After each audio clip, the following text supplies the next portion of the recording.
Urbano de Loya, nuestro padre, nos llevó con sus crónicas a recorrer las calles de Puebla, narrando durante más de una década la vida cotidiana y los hechos heroicos de esta ciudad.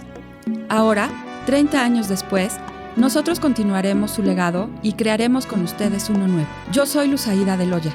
Yo soy Guillermo de Loya. Y esto es Puebla de nuestros amores.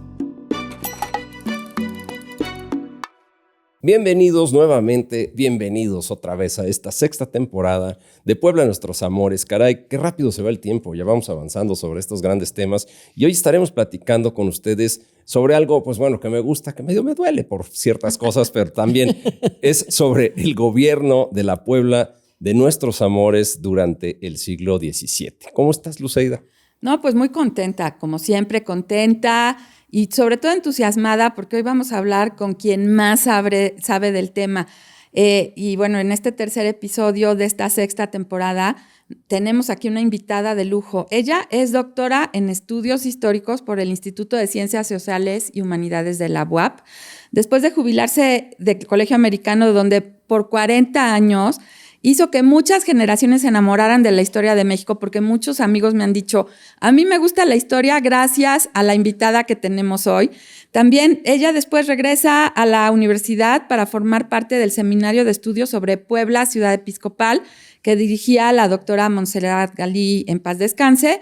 Y algunos de los artículos que ella ha publicado han sido un clan familiar en el Cabildo Poblano, los Pérez de Salazar, Méndez Montt, rituales políticos del mundo barroco, las juras reales en la ciudad de Puebla, juras reales, cabildo civil, ritual sonoro y espacios ceremoniales de la Puebla virreinal, el gobierno virreinal en la Puebla de Los Ángeles, San Miguel, el patrono más fiel de la ciudad de Los Ángeles en patronatos y devociones de la Puebla episcopal. Bueno, pues todo mundo que la conoce ya han de saber que estamos muy orgullosos de tener hoy aquí por segunda ocasión en Puebla de nuestros amores a nuestra querida amiga Guadalupe Pérez Rivero Maurer. Lupita, gracias. Oiga, no, muchas gracias, Luzaida. Qué lujo tenerla acá. De veras, Guillermo, con esa introducción ya hasta me apené. No, hombre, ¿cómo crees? Al contrario. No, hombre, qué amables. Tratando qué de hacerle justicia. Y qué buen trabajo están haciendo con esta difusión de la historia de Puebla y siguiendo lo que tu papá empezó en estas crónicas maravillosas de los 90s. Gracias, Lupita. Oye, pues, Luzaida, pero yo sí apoyando. confirmo, al igual que pasó en mi caso con don Pedro Ángel Paló, yo conozco gente que me ha dicho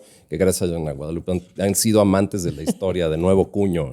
Claro que Sí. sí. ¿Cómo Oye, no? qué amables. Y para mí fueron mi vida. En realidad eran muy divertidos, adolescentes muy, muy tremendos, pero maravillosos. Y que tu carácter siempre se presta también a poder ser afable y coincidente con la adolescencia. Sí, ¿no? porque yo tuve Sí. profesores de historia que no me hallan las Teresianas. No, yo fui profesor de historia y creo que maté a 3 o 4. No, y yo tuve profesores de historia que me hacían temer y no, Lupita, qué maravilla No, qué amables, haber tomado qué clases contigo. amables. Y hoy nos vamos a aventar un tema donde Lupe Sí. es la experta, Guillermo. Qué miedo. La mera, ¿verdad? Y además, es difícil, como que a nadie le gusta, ¿no? A todo el mundo le gusta mucho más el chisme que estar hablando de la estructura gubernamental, pero sin ella no hubiéramos salido. No, sí. Hay es que entenderla desde cómo se organiza, cómo es orgánicamente una ciudad, ¿no? sí, Pero, sí. pues a ver, ahí, doctora, vámonos ya de una vez, ¿no? ¿Qué les Órale. parece? A ver, doctora, Excelente. en esta charla, como bien lo decías, vamos a conocer cómo funcionaba lo que era un cabildo en esta ciudad durante la primera parte del virreinato, para qué servía, qué funciones tenía y quiénes han participado o quiénes participaban en estos gobiernos. Pero, ¿qué le parece? Es que no sé si hablarte, yo te tengo mucho Sí. respeto. No, pero- no, por favor, háblame de tú. me Ok, siento- como dicen, háblame de tú y después háblame de ti. Pero bueno, ¿qué te parece si vamos platicando lo siguiente? Sin duda era una prioridad de la corona española. Esto era una Por cuestión supuesto. para el establecimiento, el correcto establecimiento de las ciudades, que era sin duda también un sistema de dominio de la monarquía hispánica. Y con ello, pues bueno, en el nuevo territorio era la parte preponderante para el dominio cultural. Hay que Claro, decirlo así. por supuesto. A ver, no hay duda. De hecho, así fue el avance, ¿no? Aquí no hubo ejército para la conquista, así que el avance de la monarquía hispánica, del gobierno, de la vida en sociedad, en civitas, como dirían los romanos, se tuvo que dar a medida que las ciudades se fueron fundando y fueron creciendo en todo el centro. A medida que crecían esas ciudades, Puebla, Querétaro, San Luis Potosí de posterior, todas las que van de la Ruta de la Plata, pero las de acá, Toluca, toda esta zona del centro, pues fue la base para poder implantar las tres cosas que van a ser maravillosas de la monarquía hispánica, ¿no? Por eso puede triunfar y por eso se asegura que ni Francia ni Inglaterra hubieran podido, porque España porta o pasa acá todas las instituciones y independiente de que pasa también un idioma común, una religión fuerte, tremenda que avala toda la monarquía, entonces muchos elementos, pero básicamente el pase de las instituciones para fundar las ciudades. Sin ciudad, que diga, la ciudad es el cabildo y el cabildo es la ciudad, o sea, nacen juntos. Por eso Hernán Cortés funda el primero. Pero además, qué labor tan titánica poder llevar al entendimiento de las instituciones de gobierno que de alguna manera en el viejo mundo ya estaban muy avanzadas y muy afianzadas, y llevarlas a un territorio indómito que estaba bien, se ha dicho ya en otros episodios, apoyado por la gran labor de la evangelización. Pero sí, ahora trasladar eso a una situación de mando, ¿qué tan complicado era? Mira, ellos ya traían toda esta una labor titánica. Una labor titánica. Sí. Reconozco que realmente por eso el Imperio Español fue el gran Imperio Español por mucho tiempo. Pero lo que sí es que el traslado de las instituciones como tal es lo que les hizo a ellos formar un imperio enorme, ¿no? Y luego, no solo la estructura virreinal, por un decirte, pero cuando tú la bajas, la asientas directamente en la ciudad cabildo ciudad. Si no, no puedes. El fundar una ciudad como Puebla o como Querétaro, claro, o la de México, que ya era sobre lo que había, también fueron 3 cabildos allí, 2 españoles y 2 indios. 2 indígenas, bueno, indios, que es el nombre correcto, porque sí, entonces claro, sujeto de privilegios, de deberes y derechos. Y que ahora que somos todos políticamente incorrectos, no es nada despectivo. No, nada, al revés. No empiecen en los comentarios. No, al revés, por favor. al revés. Al revés. Claro. Pero vaya, lo que te decía es una labor titánica. Sí. De hecho, de entrada. La creación de ley, los bandos, etcétera. Pero todo eso viene, o sea, todo eso lo había, por eso lo pueden hacer. Y lo replican. Cuando tú te estableces en un territorio, eliges el territorio. Aquí la maravilla fue que eligieron un excelente territorio. Tienes que tener toda una serie de elementos que alimenten a la ciudad, a que le vamos a llamar ejidos y términos, las dehesas de alrededor, ¿no? Por eso los límites y todo eso. Tú eliges el territorio maravillosamente bien, ríos que hay, está el Atoyac, está el San Francisco, en fin, tú eliges el local y entonces lo fundas con un grupo de gentes que van a ser los vecinos. Si recuerdo por los programas anteriores, 33 vecinos, pero en ese momento se crea el cabildo, se ayuntan, se juntan y eligen quién va a gobernar. Y la corona les pone una persona, un corregidor al principio. Corregidor, eso fue en el 16. Era la figura. Era la figura, el corregidor. En el la 16. Figura que ejercía la justicia. Porque ese es lo que el rey representa. Lo demás, el gobierno de cómo le van a hacer a la ciudad, lo hacen los regidores. Cómo trazan las calles, cómo reparten. Porque hay toda una serie de derechos que tiene este grupito de vecinos que elegido por todos los otros vecinos, toma el mando. Qué bárbaro. ¿Sí? Sí. Entonces son los que organizan qué calles sí, qué calles no. Y además ya, si me preguntan, los deberes son empezar a dar solares, pedazos de tierra a todo aquel que se quiera vecindar. Oye, nosotros que estudiamos de alguna manera nuestra especialidad en planeación estratégica, creemos que es algo nuevo. Esa sí era planeación estratégica. Sí, claro, por supuesto. Y ahorita vamos a hablar a detalle de cada uno de los cargos, ¿te parece? Pero, a ver, tú hablabas del territorio, Lupe, querida. Y esta ciudad, como dices, se funda en un espacio privilegiado. Pero tú en tus estudios tienes muy bien delimitado cuáles eran los límites de esta ciudad que gobernaba pues un alcalde mayor. Y es muy simpático porque dices, al norte, el límite de la ciudad era el pico de la Malinche, así literal, el pico. Literal. Luego al sur, el río Atoyac, al sureste, Hueyotlipa. Con Cholula el límite era el barrio de San Pablo y con Tlaxcala el puente de Totimihuacán.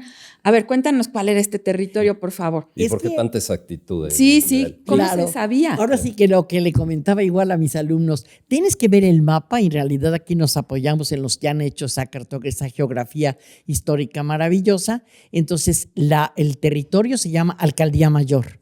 Y la Alcaldía Mayor de Puebla, que abarcaba todo eso, con sus, le llamamos ejidos, términos, dehesas, que abarcaba canteras, territorio, todo eso, colinda con otras alcaldías mayores. Tú ves rodeada, yo hasta los pinto, los pongo a pintar.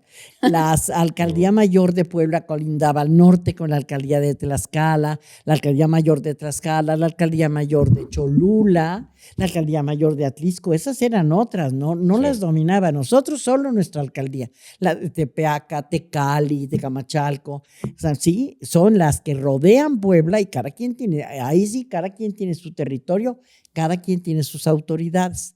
Esta se va a enseñorear porque va a formarse, va a desarrollar una ciudad fuera de serie desde el 16. Ujú. Desde el 16 arranca muy protegida por la corona, como ustedes lo presentaron ya ni para qué hablamos, con una serie de privilegios maravillosos y arranca de una manera excepcional, rodeada de todos los grupos de las repúblicas de indios que llamamos, que aportaban la mano de obra, porque estos 33, ¿cómo iban a hacerle Todo. para construir Todo. sus casas? Iban a Pues hacer como todo. saben, se juntan y dicen bien, Tlaxcala manda, Cholula manda, Huejotzingo, Tepeaca, hasta la Mixteca Alta, y mandan las cuadrillas de trabajadores, que fue la solución acá. No, la solución le llamamos indios de servicio. Venían 15 días, se asentaban en los barrios, que luego se van a volver los barrios de indios, y se regresaban, pero manejados por sus autoridades, sobre todo los primeros años, en el 16.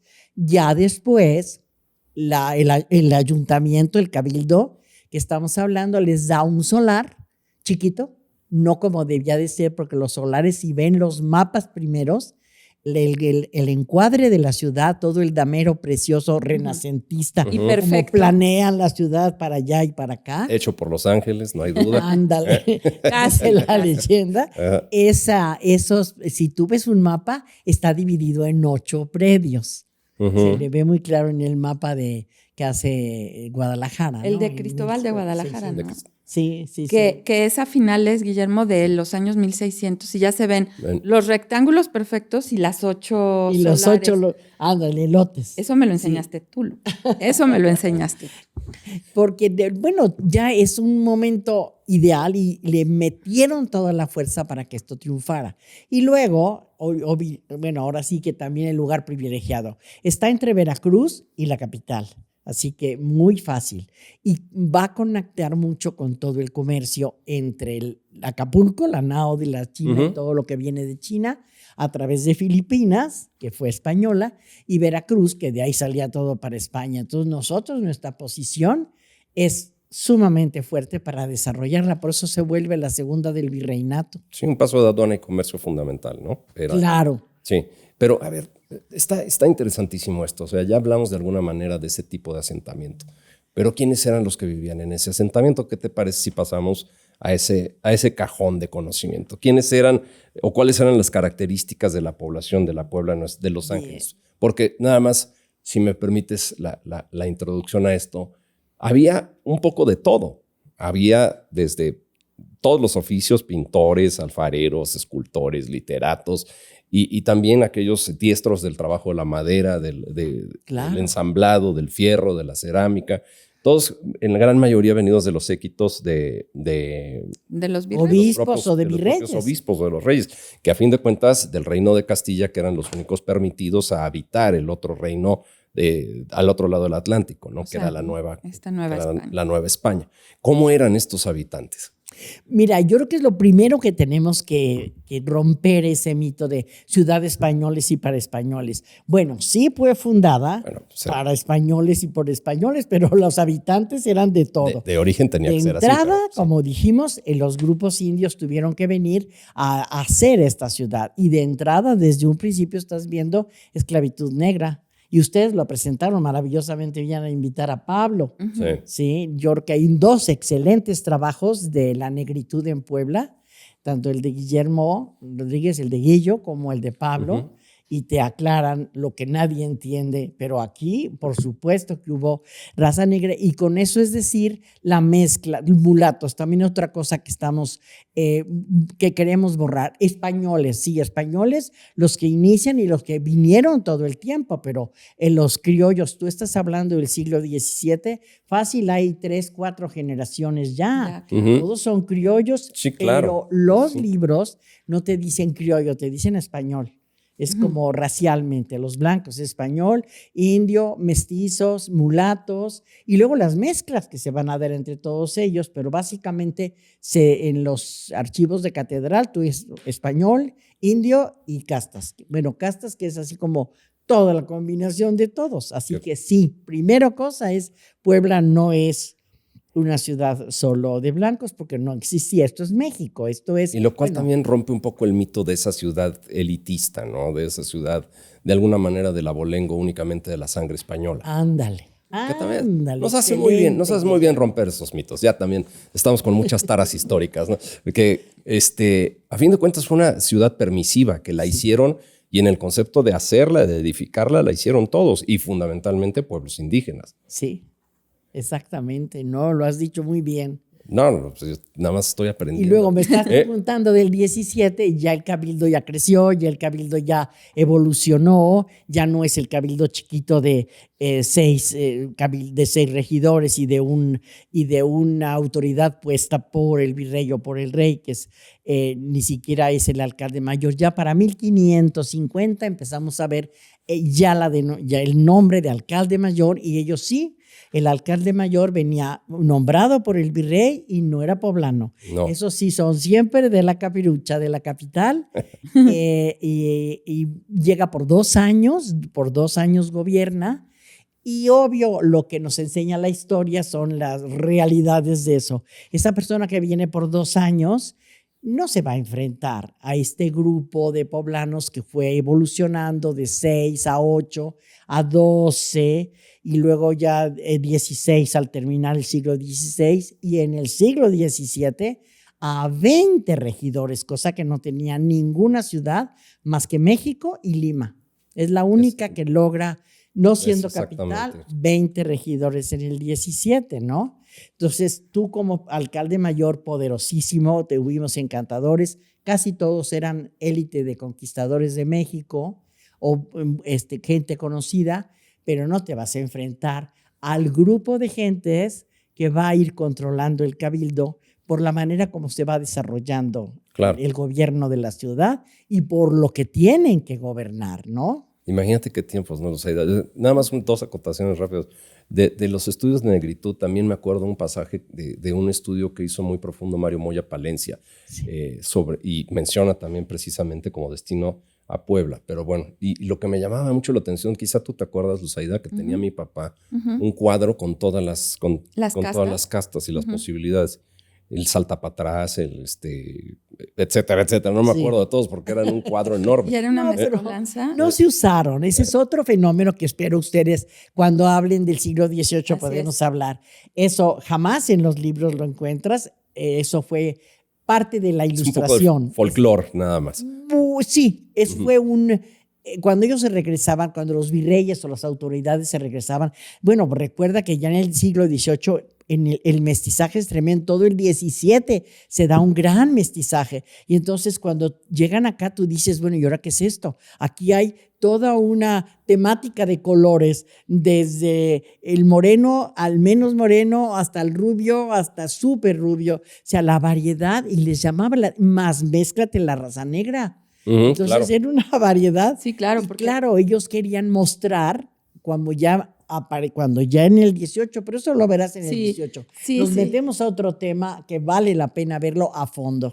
No, y aparte creían que solamente había 3 tipos de sangre, ¿no? La negra, la blanca, bueno, la española, la negra y la blanca, y la india. Española y la indígena. Bueno, India, sí, claro. Bueno, pues entonces, a ver, Lupe, el ayuntamiento importante, ¿no, Guillermo? Sí. Desde el inicio de la ciudad, porque el ayuntamiento era el órgano rector. De la vida política, de la vida económica, de la vida social, y también era el rector de lo que se tenía que hacer y a lo que estabas obligado tú como habitante de la ciudad. ¿Cuál era la función de este cabildo civil? A ver, explícanos. Todo cabildo Inicia. tenía funciones precisas. Era gobernar la ciudad, como primero repartiendo los solares. Toda persona que se avecindaba acá tenía que saber dónde va a vivir o espacio, porque se favorecía, ¿no? O sea, tú llegabas y decías, yo voy a vivir en Puebla y te tocaba un solar. Y te tocaba un Ay, solar. qué maravilla. Sí, ¿verdad? Ajá, sí, caray. Pero se trataba de hacer ciudades. Claro, exacto. Gobernar una ciudad en ese tiempo era poblarla.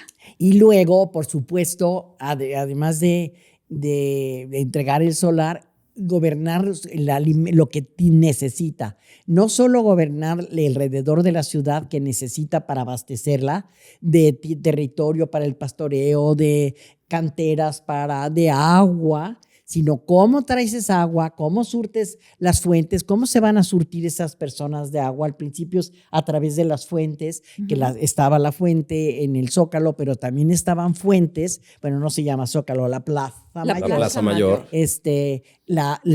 Los conventos se empiezan a tener, casas de principales, esquinas importantes se empiezan a tener fuentes, y allí vas con tu cantarito. Por eso la contaminación y las epidemias eran facilísimas. A la orden del día. Porque si se contaminaba la fuente. Igual ahí bebía el caballito, igual allí cualquier animal. El chanchito, el perrito, todo. Entonces, colección de babas para todos. De eso se encargaba, luego también de construir los edificios que se necesitaban, las casas del ayuntamiento, donde ahora es la presidencia municipal. Ese predio siempre existió. Luego todo alrededor, los portales eran lugares que había hecho el cabildo y que rentaba para poder tener dinero para gobernar. Lo mismo se encargaban del abasto, lo mismo se encargaban, bueno, ¿quién va a vivir allí? Ya jalaste, como tú dijiste, a gente preparada, que eso es otra característica que tiene Puebla. Jaló mucho gente, artesanos de la madera, porque se necesita construir una ciudad. Vaya. Desde el que hace velas, y no como vivimos las en la cererías noche. famosas, ¿no? Desde el que hace barro. ¿Cuál sería el oficio? ¿Cereros? Cerería. Cereros, exacto. Y es una maravilla, no sabes el clan de cereros y lo indispensable, sino como ves en la noche. Claro. Y todas las luminarias para la ciudad. Entonces, todo eso lo organiza, pero... Bueno, seguimos un poco igual, ¿eh? Pero lo que siguen, hay calles que necesitarían a los cereros. Ándale. Y por supuesto, vigilar el peso y medida de las cosas. Había un regidor encargado de eso, se encargaba de organizar, oye, vende bien, no me vayas a dar gato por liebre, sino se vigilaba todo ese trabajo artesanal y se controlaba, y ellos lo controlaban, qué dabas, cuánto dabas, sobre todo los artesanos en cuanto a las cosas que tiene la ciudad, ya ni me digas pintores y eso, pero los muebles, las casas, no se llamaban arquitectos, Maestros ya se mayores. me fue su nombre, ¿Maestros? alarifes. Los alarifes y los que todo eso, pues que lo estuviera bien, se encargaban de los puentes, de los caminos, de las calles, de todo eso, pues era un gobierno, y ellos mismos organizaban todo esto, la distribución misma del cabildo te da este tipo de trabajos. O sea, y también conservaban, entonces, bueno, ahorita hablamos, como les decía, de cada puesto, pero entonces también lo que es fascinante es que el ayuntamiento tenía esta obligación de dotar a la ciudad de los servicios. Claro. Okay. Y la sigue teniendo. Bueno, la sigue teniendo. No, nada más la tenía, la sigue teniendo. No, pero a ver, vamos. No, a ver, ¿qué voy a saber? Nada más me quedé un poquito en la parte aspiracional, pero yo creo que sería muy interesante tanto para nuestro público como para nosotros mismos. ¿Qué te parece, doctora? Que hicieras un ejercicio de imaginación. ¿Cómo era el día de funcionamiento o una sesión de funcionamiento del Cabildo en esa época? ¿Qué temas se tratarían? ¿Cómo se desahogarían? Así un tema normal. Sí. Oye, eso es maravilloso porque Puebla conserva en el archivo municipal la junta que hacían ellos 2 veces por semana o como fuera según la época van cambiando, le escriben. Entonces, ese día, ¿qué te describiría? Bueno, vamos a ver qué es el día que se van a reunir, ¿no? Empezaban con misa, había una capilla en el ayuntamiento, la capilla que hasta por lo que hemos estudiado es dedicada a San Miguel, por eso saqué el tema San Miguel el más fiel, ¿no? Porque ese es el primero, Puebla está dedicada a San Miguel.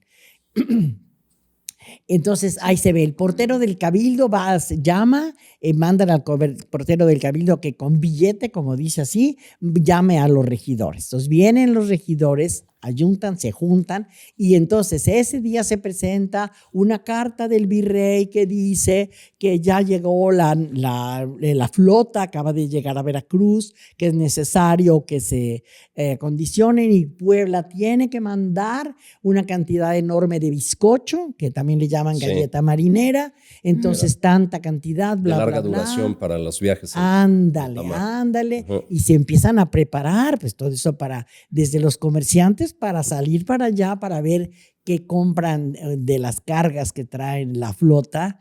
Y igual sería si estamos pensando una vez al año que llegaba la nao de la China a Acapulco, en ese momento todo cambiaba.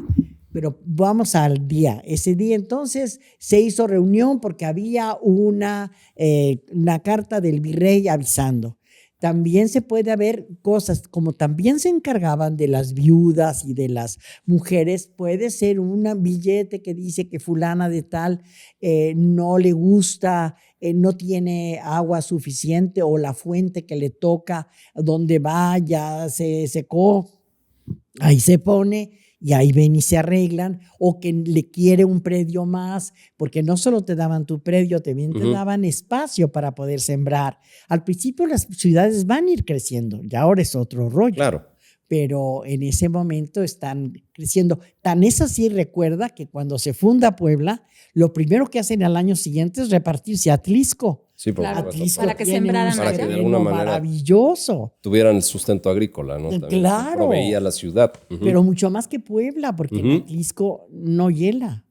O rarísima vez es un hiela. microclima maravilloso, ¿no? Entonces es una maravilla, tienes doble cosecha al año. Entonces, claro, se lo reparten. Por eso crece tanto Atlisco que en 1570 pide separarse y ya se vuelve villa, la villa de Carrión. Pero entonces parte nuestra. Planteamiento del asunto. Del mandamiento del asunto o asuntos de la ciudad. Que eran los dominicos. eran billetes, como ándale, que los dominicos se quejan. Que los dominicos se quejan porque. Había una anécdota que se quejaban porque ahorcaban en el que entonces era el Paseo Bravo. Sí. Ahí ahorcaban gente y que entonces no rentaban sus casas, que estaban ahí en el Parral. Para ver el show. Era un tema eso. Todo eso se trata en el cabildo y se trata de resolver, ¿no? Pero, y había una sesión, digamos, de discusión, ¿no? Sí, claro, se discute y se vota. Y ahí vas viendo cuando estudias eso, si había equipos, si había grupos, ¿sí? En fin, generalmente. Pero lo que yo veo en el siglo XVI y en el XVII, si estás hablando de quiénes, el XVI, sin querer, queriendo, fueron votando libremente por conquistadores. Wow. Estos conquistadores, que estaban, además, algunos un poco más preparados, por ejemplo, Ansúrez, su padre había sido también escribano en España, entonces medio tenían ya más idea, se vienen organizando y acaba, desgraciadamente, esa es una medida lista de la corona, porque si no las ciudades se vuelven muy independientes. También la corona podía tener miedo de que se le independizara. Tener un lacito ahí de control. Entonces, claro. por eso les ponía el alcalde mayor y también empieza a hacer una intervención. En vez de que ellos eligieran a los regidores, que era el derecho de cualquier burgo desde España, desde los reinos de Castilla y León, empieza a dotar a algunos conquistadores. Yo te doy el cargo por merced. Entonces ya se lo debes a él. Y así empieza la corona a trastocar. Yo veo como en el 16 empieza como a, pues serio, ante el peligro de que estos indianos, estos grupos de la Nueva España se me van a lebrestar. Cargo por merced es un favor político. Sí, que es nada nuevo, ¿eh? Nada nuevo bajo el sol. O sea, digo, el funcionamiento incluso es muy parecido. La composición incluso también, digo, ha variado, pero pues tenía también la misma lógica y dinámica de discusión, votación. Y sobre todo, nada nuevo bajo el sol, porque todavía hay regidores que funcionan por billete, ¿eh? No creas. Oye, hasta los primeros regidores a veces. Oye, Lupe, a ver, un tema que tú dominas perfecto y que es maravilloso, las élites. Las élites. Las élites importantes porque eran parte de este cabildo civil y unidos con el cabildo eclesiástico dirigen la vida de esta ciudad episcopal, ¿no? A ver, el cabildo se apoyaba en las élites, o las élites eran parte del cabildo.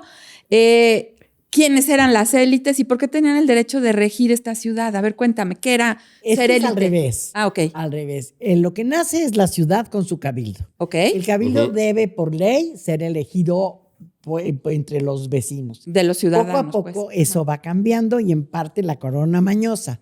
Pero también yo pruebo, al hacer el estudio de quiénes, que para 1580 a 90, todos los regidores eran conquistadores o hijos de conquistadores o yernos de conquistador.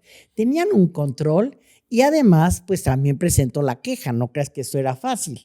Están súper controlando la ciudad. Okay. Pero los cambios al final del gobierno de Felipe II, la necesidad que tiene España de conseguir dinero hace que tenga que manejar otras cosas, porque no hay la economía de ahora, es una economía diferente, es una economía mercantilista, es el nacimiento de un tipo de capitalismo, así que la única manera es sacarlo de los propios ciudadanos. Okay. Entonces, la corona ofrece, ante la riqueza que la Nueva España y el Perú están dando para finales del 16, y nosotros con el nuevo comercio con Filipinas y China, decide que estos gobiernos, estos cargos de regidores, se vendan.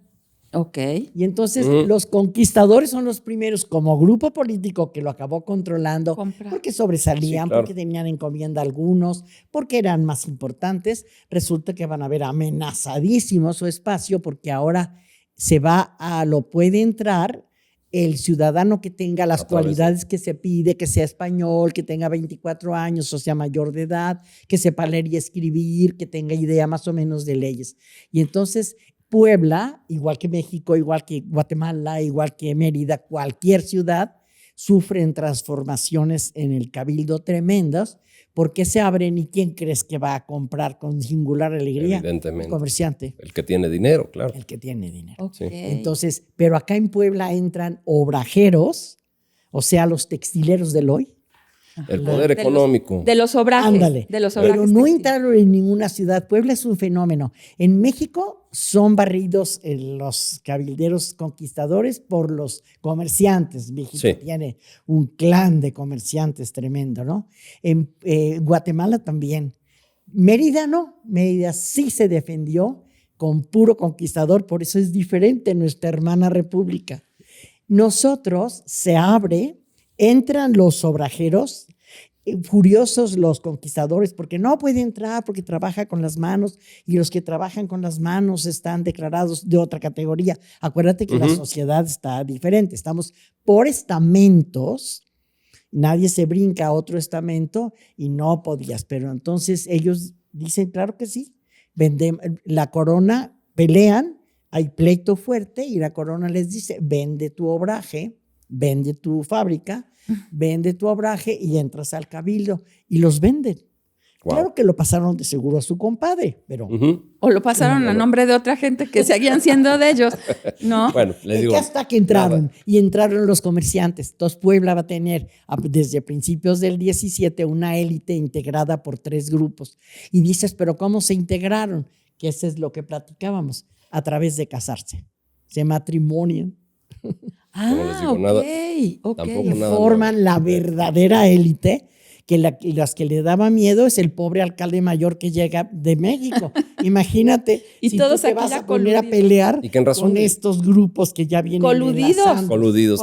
En razón de esta radiografía también, pues es como se empieza a definir de manera muy clara el carácter de la ciudad. Eso.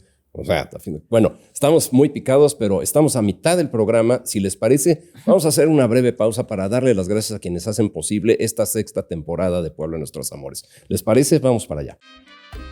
Es justo a la mitad de este episodio que Puebla de Nuestros Amores les da las gracias a cada uno de quienes hacen este proyecto posible. Gracias a la Benemérita Universidad Autónoma de Puebla, quien ya desde hace varias temporadas ha confiado en nosotros. Gracias, por supuesto, a la Colecturía, un centro cultural, social, artístico, ubicado ahí en la 3 Sur 1108, en pleno centro histórico de Puebla. Acuérdense, este predio en el Obispado de Tlaxcala almacenaba el diezmo en especie, pero no lo dejen de visitar, porque hoy, es un centro educativo de primer nivel. Gracias también a Clemente Café, barra de café de especialidad y comida honesta. 5 años de servir excelente café de México y del extranjero, con comida mediterránea y opciones veganas. Y además con 2 sucursales ubicadas en la 2 Sur 1103 y en la 6 Sur 304, ambas en el centro histórico. Por supuesto, gracias a Estrella Roja, una empresa ícono de Puebla, la cual está cumpliendo 80 años este año con grandes promociones. Visiten su página web estrellarroja.com. Muchas gracias a Casa del Mendrugo, un referente de la gastronomía poblana y española ubicada en la calle 4 Sur 304 del centro histórico, pero además alberga un museo con los hallazgos de su restauración, un entierro olmeca y una colección de talavera colonial. Gracias a nuestros amigos de Camet, Residencias Estudiantiles, que buscan brindar comodidad y conveniencia y que los estudiantes disfruten al máximo su experiencia universitaria con nosotros, con 3 ubicaciones, todas muy cerca de Ciudad Universitaria 1 de la Benemérita Universidad Autónoma de Puebla. Son espacios ideales para estudiantes que buscan privacidad y buscan convivencia. Y si quieren hospedarse en Puebla, muy cerquita de la catedral, el Hotel Quinta Real Puebla es la opción. Se encuentra ubicado en el centro de la ciudad, en el que alguna vez fuera el convento de la Limpia Concepción, en un edificio histórico del siglo XVI, fundado en el año de 1593, ubicado en la 7 Poniente 103 del centro histórico, con cada vez mejor servicio y más bonito como nunca, el Hotel Quinta Real de Puebla. Bueno, y otro ícono de Puebla se une a esta 6ª temporada de Puebla de Nuestros Amores. Gracias, Nevados Don Hermilo, fundado desde 1921, hoy con una nueva ubicación, 7 Poniente 103, precisamente en el Hotel Quinta Real de Puebla. No dejen de ir porque ellos han regresado al formato original, es decir, se enfocan al servicio de barra de nevados, tortas, tostadas y obviamente las clásicas botanas, la verdad mis favoritas. Y por ahí me contaron, Guillermo, que si van y dicen que oyeron Puebla de Nuestros Amores, el segundo nevado es gratis. Pues qué sabroso, pero pues bueno, también vamos a deleitarnos y dándole las gracias a Diamantes Mezcal, que es una empresa que diseña botellas de mezcal artesanal en lotes pequeños, cada una foliada y completamente personalizada. Estos son ideales para eventos, empresas, regalos únicos y más que mezcal, crea una experiencia memorable. Gracias a ellos y por los regalos que siempre nos obsequian para nuestros invitados. Y también hay que darle las gracias a un amigo del proyecto, un amigo de Puebla de Nuestros Amores, a Ricardo Obert Martínez por su amistad y por su apoyo en este proyecto. Bueno, pues toda la información de cada uno de los patrocinadores de Puebla de Nuestros Amores la encuentran en la caja de descripción de este episodio. Gracias y seguimos. Continuamos. Bueno, pues ya aquí de regreso con este tema tan interesante. A ver, Lupe, tú nos has enseñado desde la fundación y en estos años de Puebla, se distinguen 3 poderes. 3 poderes que se encontraban siempre en todas las ciudades novohispanas. Obviamente, el representado por la catedral era el poder religioso. El poder político, las casas del ayuntamiento, y ahorita tengo una pregunta ahí, y el palacio episcopal y los portales que eran el poder económico. Las tiendas. Exacto, y la figura máxima era el alcalde mayor. A ver, ¿cuáles eran las funciones de cada uno? A ver, cuéntanos. Bien. A ver, bueno, lo que estás tocando ahorita acá es que en cada plaza de armas, si tú vas a cualquier otra ciudad, a Oaxaca, te encuentras que en las plazas de armas se encuentran esos 3 poderes. Así es. Si tú me preguntas, bueno, ¿cómo se organizaba? Lo que hace que, por cierto, nada más como detalle, lo hace que tengamos en cuenta que va a existir el cabildo civil, que es el que gobierna la ciudad, pero también por ahí, al ser nosotros ciudad con obispo, va a existir un cabildo catedralicio que nada tiene que ver. Ellos gobiernan la catedral, ellos gobiernan solo la catedral. Y también tenían poder. Por supuesto. Porque aquí en Puebla viene gente muy, muy capaz. De veras, el cabildo catedralicio, respetos. Mis respetos. Gente muy preparada. Ocultos, obispos muy y además, ejemplar latinoamericano. No había obispo, hay espacios entre un obispo y otro, y el cabildo catedralicio gobernaba la catedral. No, eran palabras mayores. Todo el tiempo ves en las cosas que tú dices de un día del cabildo, como, oigan, va a venir el nuevo virrey, o resulta que el rey se murió. Entonces, el cabildo civil tiene que organizar esas ceremonias, son parte de la ciudad. La ciudad tiene que mostrarse leal a la corona, parte de la corona, y es importantísimo que lo muestre en estas ceremonias que son parte del cabildo, pero que acaban en la misa de la catedral. Entonces tienen que correr a decirle al otro cabildo, oye, ¿cuándo hacemos la ceremonia de muerte del rey? ¿Cuándo hacemos la nueva jura por el monarca? Porque cada vez que había monarca nuevo hay que jurarle lealtad. Claro. Y bueno, pues ya hablaste de esta parte de los tres poderes, ¿no? Que es de alguna manera muy, muy representativo, ¿no? Y muy diferenciado como tal. Y que hoy en la actualidad tú vas al centro y ahí está. La casa del obispo, ahí está el Palacio Municipal, ahí está la catedral y ahí están los portales llenos de comercios. Eso es increíble. Claro, en el 18 vas a tener el militar. Pero eso nace hasta las finales. Ya es por otras necesidades. Sí, oye, pero así como había tres poderes, también hablamos de tres brazos del cabildo.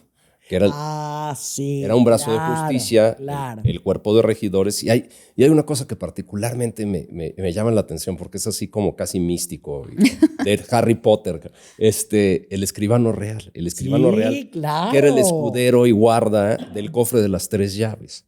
Claro, es personaje fundamental. Cuéntanos de todo esto, a ver, pero hacemos énfasis en ese cofre de las tres llaves, ¿qué te parece? Parece algo mágico. Sí, no, te digo, es como de Harry Potter. Está en el ayuntamiento. Me imagino que ya es de los últimos, porque ha de haber habido un primero, un segundo, un tercero.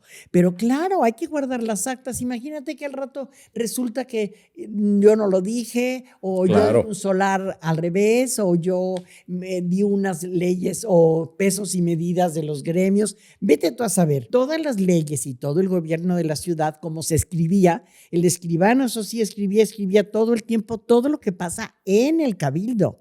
Okay. Este día el cabildo vinieron fulano, perengano, sutano, porque lo mandaron llamar, el mayordomo de propios, era el encargado, salía a decirles, tienen que haber junta tal día.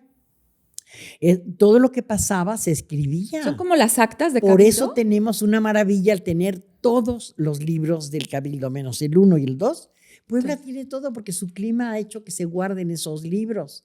Problema ustedes del futuro cuando lo estamos digitalizando, porque luego esas digitalizadas en la nube, quién sabe qué pase. Pero 500 años hemos tenido los libros del cabildo. Sí, claro. Sabemos qué pasaba cada día. Ese escribano es importante. El otro espacio son los regidores, que te digo fueron cambiando de 8 a 12, a 16, a 20. Y el otro es los que ejercen la justicia, que es el alcalde mayor, que solo puede ejercerla en los barrios indios. Él es el único que maneja casos de indios. Y los dos alcaldes ordinarios, que sí son poblanos, porque los elegía anualmente el grupo de regidores. Son los tres brazos de un cabildo. O sea, el cofre de las tres llaves acá. ¿Y quiénes tenían las tres llaves? ¿Y qué había dentro del cofre? Las actas de cabildo. Las actas de cabildo. Las actas de Exacto, ahí está. Okay. Era un principio de seguridad hasta jurídica. Un principio de seguridad. Guarda allá, sí. Claro. ¿Pero quiénes tenían las tres llaves? Una me imagino el propio escribano. El alcalde mayor. El alcalde mayor. La otra el escribano. Ajá. Y la otra fue variando, pero en un momento dado es el regidor más antiguo, ¿sí? O el de más honor en eso que era el... espérate, no es el alguacil mayor, es el alférez mayor. El alférez. ¿Sí? Y acababa la sesión, se votaba, se declaraba. Y guardaban cada quien le daba su vuelta a la llave y se la llevaba a su casa. Porque ahí se ventilaba, más tenían derecho digamos, obligación de secreto. En el juramento de regidores lo hacían igual cuando se elegía cada año el 1 de enero a los alcaldes ordinarios que iban a ejercer justicia en el portal. ¿Por qué te acuerdas que a tu papá le llamaba el portal de la audiencia? Sí, claro. Pues porque ahí se juzgaba, bajaban sus mesitas. Y ahí se sentaban a juzgar. Y mi papá también le decía al ayuntamiento, bueno, al Palacio Municipal, le decía las casas consistoriales. Sí. ¿Y por qué? Ese es su nombre, son las casas consistoriales. O las casas reales también llegaban. El nombre de presidente municipal, yo creo que ya es el 19. Yo creo que Allá tú ves en el archivo las casas reales, las casas consistoriales. Ok. Ahí se quedaba, por ejemplo, cuando entraba el virrey, ahí se quedaba a dormir, ahí le arreglaban su casa. Su camita. Su camita. Oye, Lupe, y este regimiento o cuerpo de regidores, como tú le llamas, y como tú decías, que Puebla, por el apogeo que tuvo en el siglo XVII, este siglo de oro famoso, llega a tener 20 regidores. con voz y con voto. Con voz y voto. ¿Qué se necesitaba para ser regidor? O sea, como tú decías, tener 24 años, saber leer, ¿qué más? Leer y escribir, tener un poco de idea de leyes y ser español. Ser español.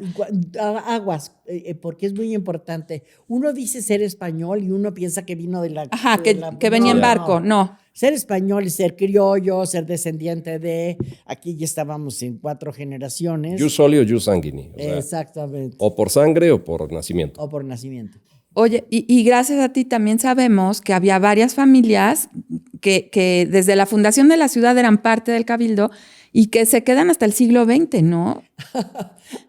En especial Por aquí siguen. tengo una Sí. que hemos estudiado muchísimo, la de los Pérez Salazar Méndez Monte, porque sí es curioso, entran es que tienen varios de los conquistadores desde Gonzalo Díaz de Vargas, que es de nuestros fundadores, De y es estos como el 30. padre de todos los conquistadores, y de ahí parten 2 familias que yo veo que siguen todo el virreinato. Es impresionante, me gustaría ver en otras ciudades quién tiene, que van a formar Pérez 2 Salazar. familias, Pérez Salazar Méndez Monte y Hidalgo de Vargas y Villanueva Guzmán.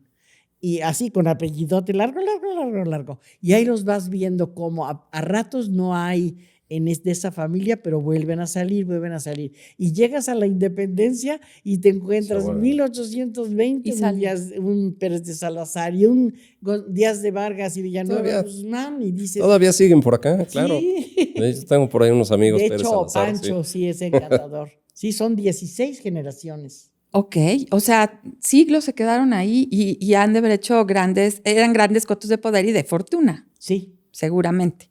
Seguramente. ¿Cómo ves, Ya Guillermo? habremos sido nosotros en esos linajes. ¿quién sabe? No, pues No, nada. nosotros pues, éramos... Hablando de las castas, quién sabe Sí. en qué Bueno, yo lugar- ya más o menos ya investigué la parte materna, que a ti no te gusta, pero pues está en infiesto a España.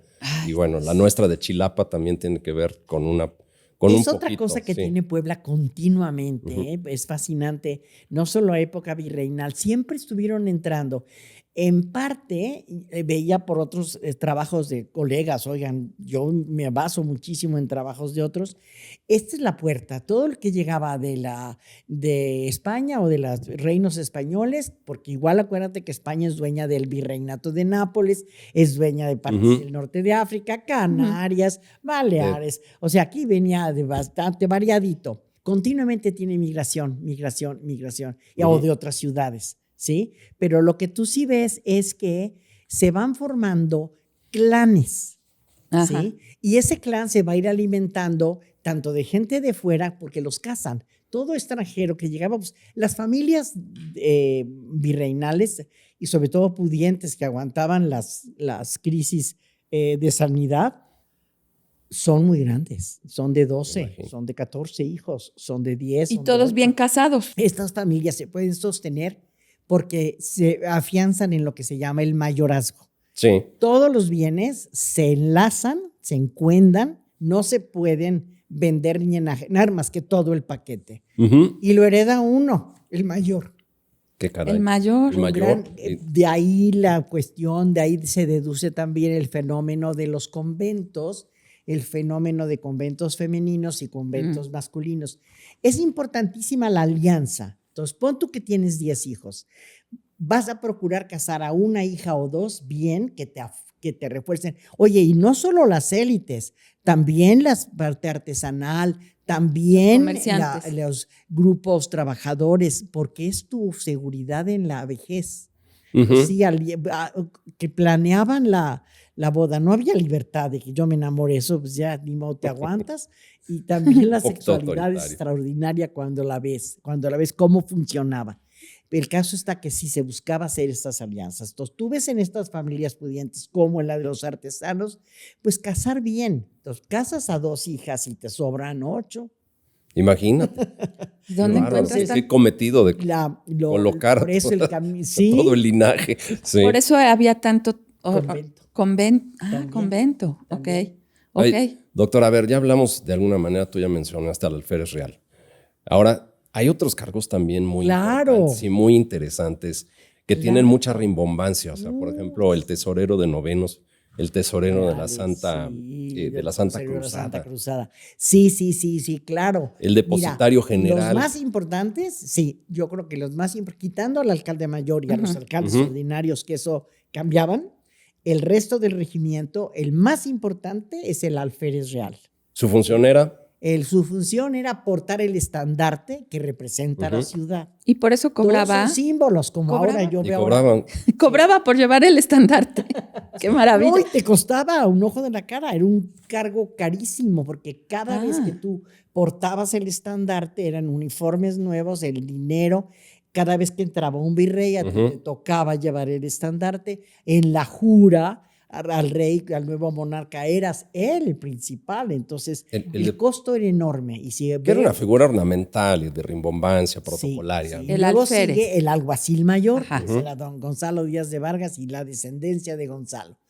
Esos son como la policía, se encargaba de vigilar de las noches, tenía cuadrillas de gente. Es nuestro secretario de Seguridad Municipal. Ándale, actualmente. tenía derecho a entrar armado al cabildo, tenían derecho a portar capa, a montar caballo, en fin, etcétera, etcétera. Y sobre todo portar armas y llevar esclavos.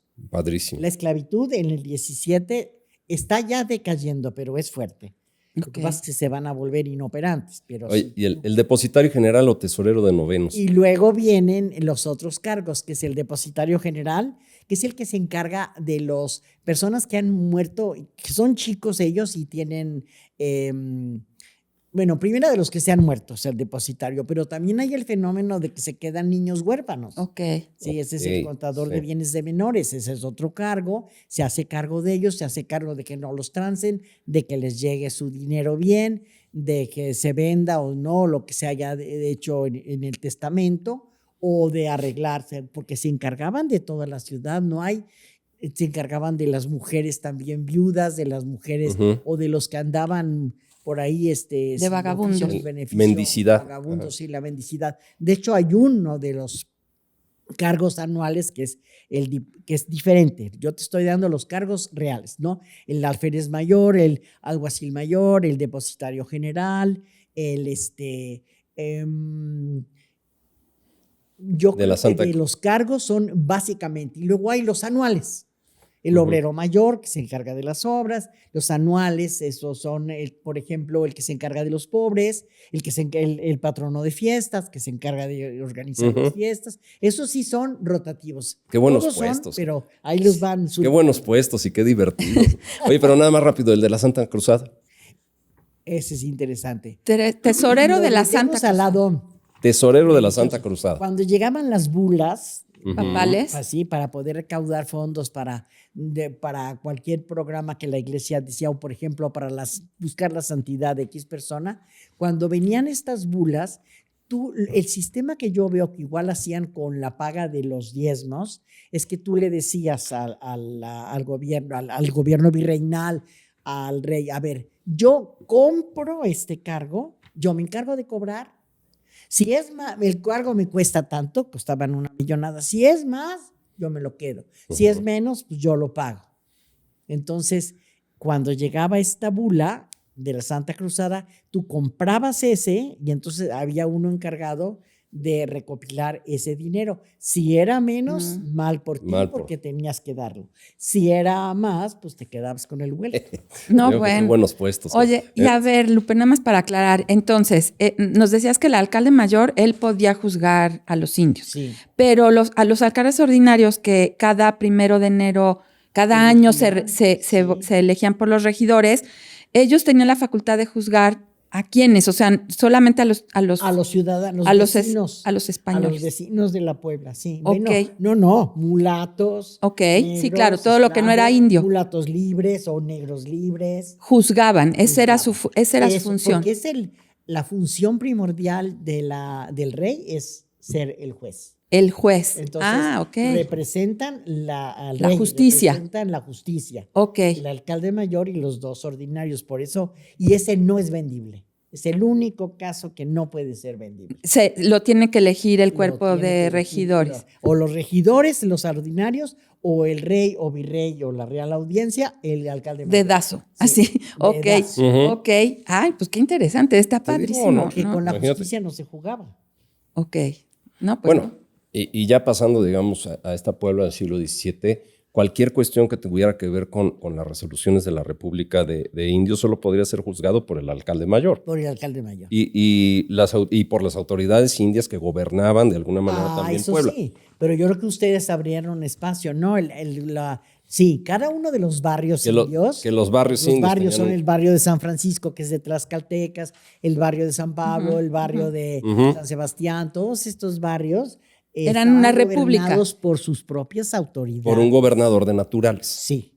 Y todos ellos, cada año, Lidia Gómez es la maravilla, y ahí ya se lo leo, elegían a un representante que se llamaba el gobernador de los naturales, y que empiezas a ver lentamente en el 17 y luego en el 18, que ya empieza a participar, por ejemplo, en las juras al rey, lo organizaba el cabildo español, el cabildo, pero viene junto el cabildo español y pegado el cabildo de indios. ¿Sí? Haciendo la jura. Qué bonito. ¿Y cómo funcionan en armonía? Pues ¿no? por lo menos así se ve. ¿No? Antes se decía de haber habido. Armonía sí, pero armonía, pero quién sabe. Sí noto en realidad lo que pasó en todos estos territorios es una sobreposición de la raza blanca, de la raza española sobre los otros territorios. Con sus, ahora sí que si no, la doctora Solange Alberro me mata, porque tú no puedes hacer ninguna generalización en historia, ni menos en Puebla. Todo tiene sus variables, ¿no? Que había autoridades indias muy ricas, autoridades indias dueñas de comercio y de todo. Las cacicas, sobre todo indias, eran cotizadísimas por el grupo de españoles porque son las dueñas de la tierra. Entonces, sí, no puedes decir esas cosas que solemos hacer luego torpemente en historia de los indios o juzgados. Espérate, había unos que no. No, ya no puedes generalizar. Sí, claro. Como había también españoles pobres. No puedes generalizar. Oye, y aparte tú describes, y ahorita vamos a entrar a ese tema ya, que es el último, que incluso iban vestidos con plumas, o sea, con sus vestimentas, o pues las que ellos usaban. Así del diario. Claro, iban así a las ceremonias cívicas, ¿no? ¿Y te imaginas esa Puebla, Guillermo? Más que pintoresco. La descripción de esas fiestas, es de a esas lo que ceremonias, voy. Es fascinante. Es a lo que voy, porque Lupe, a ver, en la próxima temporada, primero esperemos que nos salga bien esta y vamos a la próxima, para que en la temporada 7 vamos a hablar del siglo XVIII y ahí seguramente vamos a incluir una plática sobre la jura a los patronos de la ciudad, estos patronos que protegían a la ciudad, porque ahí por 1769 viene un visitador y dice, a ver, enlístenme todos porque ¿qué debemos seguir haciendo y qué no? Porque nos está saliendo muy caro. Ya hablaremos de eso en el siglo XVIII, pero sí en este siglo XVII y antes se realizaban estas ceremonias del cabildo civil, estas fiestas cívicas que se llaman también extraordinarias, que eran, por ejemplo, la llegada de un virrey, como decías, la muerte del monarca, que nacía el heredero de la corona, que se juraba lealtad al nuevo rey. Estas fiestas eran pagadas por los regidores que participaban, o sea, y aparte decían mucho, ¿no? De cómo se vivía aquí en Puebla. Cuéntanos de estos rituales, porque haber sido... Esos rituales son fantásticos y yo creo que es lo más divertido, lo que más llama la atención, porque en primero estamos en el siglo del barroco y esas ceremonias se vuelven barrocas. Llegan a su máximo esplendor, a su máximo, las ceremonias sobre todo, ¿no? Las ceremonias se vuelven magníficas. Y después ven ya la fiesta, el relajamiento de la fiesta que duraba varios días y que en ese momento todos entraban al jolgorio y a la relajación de costumbres y de... Sí, claro. Pero estas ceremonias, tú me preguntaste quién las pagaba. Había impuesto para eso. Okay. Para las ceremonias ordinarias que son normales, el santoral, Semana Santa. Eran financiadas. Los santos patronos. En la vía ordinaria, ¿no? Mucho lo hacían las propias cofradías. Si hay manera. En las extraordinarias se impuestaba el vino y las sisas, se impuestaban varias, pero sí, el problema está que la corona siempre dijo, no se pueden exceder. No. 8,000 pesos. 8,000 pesos. No, hombre, se lo comían. Se gastaban más. Y se lo bebían. Ahí sí lo ponían los regidores. ¿sí? Ok. Entonces, en primera implicaba, si por ejemplo, lo verán en las fiestas. En las fiestas para los virreyes había justas. Entonces, que era como Sí. ¿se acuerdan los medievales que luchaban? Sí, Con sus lanzas. Puntas de lanza. Lanzas. Entonces, tenían que poner, y se declaraban los colores. Fulano de tal, de los regidores, tú eres el color marrón, tú eres el magenta, tú eres el amarillo, o sea, unos nombres curiosos, pero es el rojo, el azul, el amarillo, el este y el otro. Entonces, toda la cuadrilla del regidor se vestía de lo mismo. Eso cuesta. Luego los caballos se adornaban, tenían gualdrapas especiales, en fin, todo tipo de adorno y jugaban justas en el Zócalo En eso. como parte de un entretenimiento. Más ya se pusieron gradas en el Zócalo para que también estuviera cualquier pericoperro. Y los balcones con las mujeres, nosotros no participábamos, nunca ves las mujeres, yo creo que solo hay una pintura en México cuando la basílica, se crea la basílica, que está la virreina. Las mujeres Pero veían desde el balcón. veían desde el balcón, los cuales se tenían que adornar, tenías que volcar el mantón o el zarape o el rebozo o jalabas lo que podías. Los gobelinos que eran famosos para tapar las paredes se ponían en los balcones. Es maravillosa las pinturas de cómo la ciudad se transformaba. Y también tenían una imaginación calenturienta, donde tú ves que le cambia la ciudad. No tengo de Puebla, pero tengo de España. Y dices, no, qué barbaridad. Todo le podían como si fuera un teatro. Pero imagínense Entonces te aparecía otra plaza justas, para poder hacer todos los eventos. caballerescas, Ese tipo es medievales. Sí. Que le decía a mi padre. Los toros hacían También empalizadas. lidias ahí también. Lanceadas de toros, decía mi Lanceadas. padre, y juegos de caña. Claro, ese es el juego de cañas. Ok, esas que eran como las lanzas de los De medievales. eso sí tengo pinturas. El Juego de Museo de Madrid tiene excelentes pinturas de lo que pasaba en la Plaza Todo era en la Mayor. Plaza Mayor. Todo en la Plaza Mayor. ¿Te imaginas eso, Guillermo? Sí. ¿Qué no daríamos por ver Y una? las forjas también más en estilos lusitanos, ¿no? Con los toros, que Eran lanceadas de eran- toros. Sí. ¿Dónde creen que la ponían? Frente al balcón del obispo. En esa zona. Es que no había, el Zócalo, la catedral no tenía atrio. esa pared. Nada. Si tú ves todas lo Sí, que sí no hay, había atrio. grabados de Puebla o pinturas, esa parte En una de esas toda se vacía. te metía una vaquilla y al altar de los reyes. En la No, catedral. es que esa barda, patear si fieles. no estoy mal, creo que es a finales de 1800. No me acuerdo bien, pero la barda del atrio. Entonces ahí se ponía la plaza de Ahí. toros. Ujú. Y era como portátil. Empalizada, que la tenía que hacer el gobernador de los naturales, determinaba qué barrio indio la ponía. Tenían que limpiar la ciudad, era un chiquero. Eso sí, la salubridad no se nos daba. Se levantaban los puestos, de allí todo eso, se volvía a nivelar el piso bien, porque pues como le ponías algo ya le habías hecho un agujero. Entonces nivelaban las plazas y se volvía escenarios, hacían charadas, las chamuscadas, juegos enormes.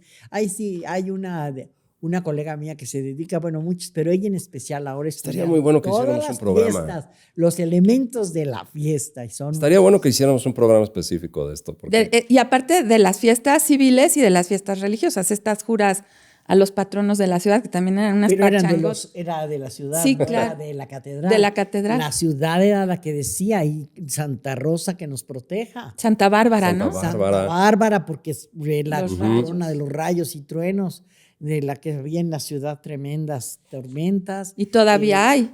La peste, ¿no? San José. Entonces ¿no? todos ellos iban siendo nombrados a la hora que se necesitaba hasta formar como digamos, una cúpula de protección, porque en el norte que está San José, ahí estaba San José, Ujú. ¿sí? En el sur era el Carmen, ahí estaba San Juan de la Cruz y Santa Teresa. En la parte de En oriente. donde nace el sol, que es el oriente, San Francisco, ahí estaba entonces de los franciscanos estaba también, espérate. La ahí Conquistadora. estaba sí. La Y luego de este Conquistadora. lado Santa Rosa y de este lado también, que es en el otro lado opuesto de la ciudad. Y y en el centro, Santiago. los También. tres principales, que son Protección la por todas Virgen, partes. San José y San Miguel Arcángel, que están en la catedral, son los tres altares principales. ¿Y el Teníamos- ángel custodio en Analco? Ese también era protector. Analco es igual que Tlaxcala, igual que San Francisco, son los que tienen a San Francisco de este lado. Ok. Teníamos más protección que Vladimir Putin en convención internacional. O sea, estábamos bien. Pero oye, Pero se nos qué ha ido- maravilla de ciudad. Se nos ha ido terriblemente rápido este programa. Es increíble que ya haya pasado prácticamente un poquito más de una hora. Pero si tuvieras que hacer rápido para cerrar un paralelismo entre ese funcionamiento del Cabildo y el funcionamiento de un ayuntamiento actual, ¿qué rescatarías de lo que eran las buenas prácticas antiguas? Ay, qué pregunta, es que es otro mundo, es otra ciudad. Ujú. La ciudad de Puebla fue chiquita hasta 1850, hasta 1900. Y ahora es una barbaridad. Entonces, la mera verdad es otra realidad, otros habitantes que se gobiernan, otras necesidades de todos esos. Pero incluso nada más por folclore, ¿qué es lo que rescatarías de ¿Qué esas? es lo que rescataría? Yo rescataría Vamos a hacer unas lidias de toros ahí el orgullo. En el pasaje del ayuntamiento. El orgullo de ser vecino de la ciudad. Está muy bien. Sí, porque además era tu pasaporte, no había pasaporte. Ujú. Si tú salías de México, tu pasaporte es de dónde nació, dónde vive. Entonces, vecino de la ciudad de Puebla. Esa era credencial Es suficiente. tu credencial. Ujú. Entonces, el orgullo de ser la segunda ciudad del virreinato, bonito. la ciudad más importante para ellos de la Nueva España después de la capital. Entonces, ese orgullo y luego ese orgullo de tener las instituciones, oye, la cantidad de colegios como tipo universidad, la cantidad de conventos de hombres y conventos de mujeres, estaban muy, y de gente culta. Sí, el Cabildo Catedralicio a la hora que ves. Uf, era de bárbaros. altísima Qué conocimiento. bonito, Ve ¿no? ahorita lo que Sí. la Palafoxiana está mostrando. Por Sí. Dios, te vas para atrás. Sí, decía Eso eso. era lo que leían, eso es lo que traía cada uno de ellos, eso era lo que los estudiantes estaban yendo. Oye, veo ahí un Linnaeus original, veo un original, por ejemplo, de Copérnico, de Galileo Galilei. Darwin. Es que De para San donde Agustín. volteas Agustín. esta exposición última que está en la Palafoxiana de los 20 mejores, Vayan. luego la corona Muy no bueno. se medía. Felipe II manda a su médico personal para que le expliquen, bueno, ¿qué es eso? ¿Qué reino? ¿Qué gobierno? Ujú. Y ahí viene su médico y reportan la cantidad que van a hacer esa exposición de las plantas, los animales que hay, meticulosamente. Ya no digo al final con el Barón de Humboldt, no, desde el principio están llegando maravillas. Y todos esos libros los están leyendo los estudiantes. Imagínate. Ujú. No, sí era una ciudad muy culta. Pero fíjate qué bonito, ¿no? Rescatar este orgullo de ser ciudadano de esta ciudad. De esta Yo ciudad. siempre lo he dicho, creo que lo que nos va a sostener y lo que nos va a dar precisamente pasaporte a futuro con grandes credenciales es la amalgama que tenemos por el amor que nos da esta ciudad, que pues bueno, tiene un poco de todo, ¿no? Y por eso mi agradecimiento a ustedes por lo que están organizando. Trataremos. No, Acuérdense pero que tú eres parte, Lupe, ¿eh? Tú eres No, parte. pero es que este trataremos tipo de hacerlo programas, mejor. difundir. Pues aquí está. Y solo se hacen cimientos con gente tan valiosa como lo eres Oye, tú. gracias, no. Yo Que agradezco seguramente, la vida. lo que es mi aspiración es que dentro de varios años, digan, como se acuerdan un par de locos que eran hermanos que decían. Sí, Que hacían ahí Sí. unas cosas Sí, que así. dan podcast. Pues bueno, ya vamos rumbo a una ciudad que va a cumplir 500 años y que ha contado desde su fundación con un gobierno en forma que la dirige a través del Cabildo y que nosotros, pues bueno, nosotros ya le estamos festejando, porque a fin de cuentas creo que la celebración tiene que ser mucho más allá de lo digno. Y por favor, también esta celebración se construye con todos ustedes, por lo cual les pedimos que nos dejen un mensaje describiendo cómo se imaginarán el festejo de los 500 años de esta Puebla que en ese entonces era muy barroca y sigue siéndolo, en informes@puebladenuestrosamores.com. También les recordamos visitar nuestra página puebladenuestrosamores.com. Les recordamos que nos sigan a través de nuestro canal de YouTube, de Spotify y nuestras redes sociales que estamos en todos. Pero para finalizar, me quedaría con algún comentario y despedida de usted, doctora, que nos ha dado verdaderamente más que una charla, una cátedra. Ay, no me digas eso. Yo muy agradecida por estos programas que están abriendo en lo que la difusión, la manera como lo hacen, el podcast a donde llega y la gente que está cada vez más entusiasmada, es una maravilla, porque no es solo la historia de nuestra ciudad, es los que aquí se quedan, ¿qué van a querer de esta ciudad para adelante? Claro. Claro. Porque ya es otro mundo, ¿no? Entonces me encanta lo que están haciendo, los felicito y Muchas yo gracias. les agradezco de corazón. Ella me invita. No, Lupe, Estoy a ver, contenta. este festejo del que tú eres parte no podría ser igual sin gente como tú y vamos a hacer lo posible. Y a ver, ya te lo habíamos preguntado en una ocasión, ahí por la temporada 2, te lo preguntamos otra vez en la temporada claro. 6. ¿Cuál es tu deseo para esta Puebla que cumple 500 años? Que seamos todos los habitantes de la ciudad los que realmente festejemos y sintamos el orgullo de vivir y de trabajar y de haber pasado nuestra existencia y la de nuestros mayores en esta ciudad. Sin y ver duda. qué vamos a hacer de ella. Y ¿A dónde queremos? que no se nos metan luego otras manos extrañas de políticos que ni son de Puebla, porque acuérdense que no por mucho madrugar se amanece más poblano. Pero como nosotros sí somos poblanos, químicamente puros, le vamos a dar por regalo a nuestra doctora un mezcal que nos hace Amantes Mezcal, que también es un mezcalero poblano que hace botellas personalizadas. Y en esta ocasión estamos celebrando con esta edición especial la 6ª temporada de Puebla de Nuestros Amores. Así es que aquí está para ustedes. Y un regalo para Lupe, porque ya se aventó aquí nuestro segundo episodio con ella. Gracias, Lupe. Para todo mal mezcal. Ya es denominación de origen, Sí, Puebla. claro. Y muy buenos mezcales. Estuvimos con una persona que sabe mucho de mezcales y verdaderamente sobresalientes los mezcales. Pues ojalá te guste, Lupe. Un regalo de Claro nuestro que patrocinador. sí, encantada. y agradecida. Oye, no, yo de veras no tengo más que palabras de agradecimiento a mí. Me encanta la labor que están haciendo. Gracias, Lupe. Además Muchas de que ya gracias. les dije, su casa me traía muchos recuerdos. Ahí andaba mi papá en el centro, siempre le encantaba caminar en el centro y ahí vivimos toda la vida en el centro, Guillermo. Pues sí, bueno, pues bueno, que es nuestras una raíces casa muy y bonita. nuestros destinos, a fin de Sí. cuentas. Eso me dijo Maricruz, que iba a tu casa a las pijamadas. sí, pero Maricruz se volvió culta y Bueno, yo no. ya, Pero vamos a bueno, servirnos un mezcal mejor para seguir platicando. Muchas gracias a todos ustedes y que viva Puebla. Gracias.